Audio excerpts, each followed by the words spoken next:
یہ تمام فضیلتیں اس لیے بتائی گئی ہے کیونکہ شادی کے ذریعے بہت ساری ذمہ داریاں ایک انسان پر آتی ہیں، اور اللہ پسند کرتا ہے انسان ذمہ داریوں کو سنبھالیں، کیونکہ انسان جب شادی کرتا ہے ذمہ داریاں پیدا ہوتی ہیں اس کے ساتھ، اور اسی وجہ سے اس کی زندگی میں جو سکون آتا ہے ذمہ داریوں سے، انسان جتنا ذمہ داریاں اٹھاتا ہے اتنا ہی انسان ترقی کر سکتا ہے، کیونکہ اللہ نے انسان کو خلق ہی ایسے کیا۔ تو شادی انسان کی گردن پر ذمہ داریاں لے کر آتی ہے۔ اب آپ دیکھیں جہاں پر ذمہ داری کا سوال ہوتا ہے، اب آئے دیکھیں کہ ایک مرد پر کیا ذمہ داریاں ہوتی ہیں اس کی زوجہ سے متعلق۔ تو دیکھیں شادی کرنے سے پہلے اسے ذمہ داریاں بتائی جائیں۔ ایک انسان جاب کرتا ہے کسی کمپنی میں کہیں جا کر، تو اسے پہلے ٹریننگ دی جاتی ہے، کہتے ہیں کہ پہلے آپ کے 2 مہینے 3 مہینے آپ کی یہ ٹریننگ ہے، اس میں آپ کو سکھایا جائے گا کہ آپ کو کام کرنا کیسے ہے۔ اس ٹریننگ کے بعد پھر اگر آپ کام سیکھ جاتے ہیں اور کام آپ کو کرنا آ جاتا ہے تو پھر آپ کی جاب پکی ہو جاتی ہے۔ تو آپ دیکھیں جاب کے سلسلے میں جب ٹریننگ دی جاتی ہے تو انسان جہاں شہادی جہاں زندگی بھر کا ایک جوڑا ہے، زندگی بھر ساتھ چلنا ہے، انہیں ٹریننگ کی ضرورت نہیں ہے۔ دیکھیں مرد کے اوپر جو ذمہ داریاں آتی ہیں شادی کرنے کے بعد جو شریعت نے بتایا ہے، سب سے پہلی ذمہ داری ہے کہ وہ اپنی زوجہ کے نفقے کی ذمہ داری اٹھائیں۔ اپنے زوجہ کا نفقہ اب تمہاری گردن پہ ہے۔ نفقہ کسے کہتے ہیں؟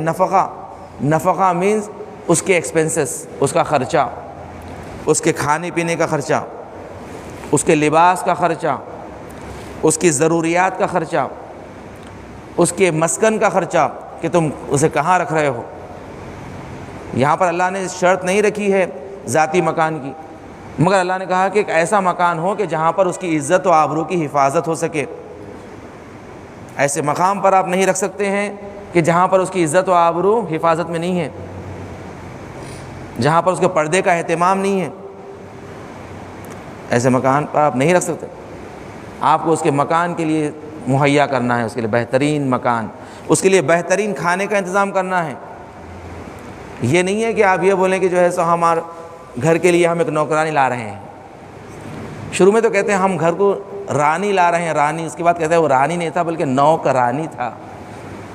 دیکھیں شریعت نے لڑکی کے اوپر واجب نہیں رکھا ہے کہ آپ شوہر کے گھر میں جا کے کھانا پکائیں، ساس سسرے کی خدمت کریں۔ شریعت نے ایک دلہن کو خدمت کار بنا کر گھر میں نہیں لایا ہے، بلکہ تمہارے لیے زندگی میں سکون پیدا کرنے کے لیے اور تمہارے لیے بہترین اولاد پیدا کرنے کے لیے اور ان کی تربیت کرنے کے لیے اللہ نے تمہارے لیے زوجہ قرار دی ہے۔ کسی کی بیٹی کو آپ اپنے گھر میں لا رہے ہیں تو وہ بیٹی وہ آپ کے گھر کی نوکرانی نہیں ہے۔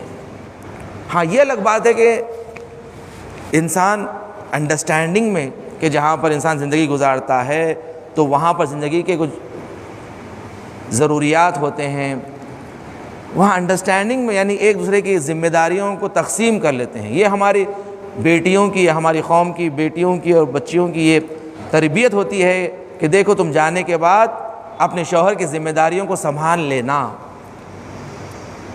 سپورٹ کرنا، ایسا نہ ہو کہ مثلا وہ پریشان ہو جائیں، یعنی تم بھی کام کرنا، ذمہ داریوں کو سنبھالنا۔ کہ جیسے پیغمبر اکرم محمد مصطفیٰ صلی اللہ علیہ وآلہ وسلم جب آپ شہزادی کورن کی شادی کے بعد گھر میں آئے اور آنے کے بعد آپ نے کاموں کو تقسیم کیا گھر کے، اس لیے کہ آپ کے پاس کوئی خادم نہیں تھا، کوئی کنیز نہیں تھی، آپ کے پاس کوئی غلام نہیں تھے، اور آنے کے بعد آپ نے ان کی گھر کے کاموں کو تقسیم کیا۔ مولا کائنات سے کہا کہ آپ کے گھر کے باہر کے جتنے کام ہیں وہ آپ کی ذمہ داری، گھر کے کام ہیں اس کی ذمہ داری شہزادی کونین۔ تو شہزادی کونین نے شکریہ ادا کیا کہ مجھے گھر کے داخل کے کاموں کو آپ نے میرے حوالے کیا تاکہ میرے پردے کی بھی حفاظت ہو جائے اور میں گھر کے اندر کے کام جو ہے میں آرام سے سکون سے کر سکوں۔ تو یہ تمام نفقے کی ذمہ داری شوہر کی ہوتی ہے، نفقے کی ذمہ داری کہ اس کا اس کا تمام انتظام کرنا، اس کے کھانے پینے لباس کا ہر چیز کا انتظام کرنا شوہر کی ذمہ داری ہے۔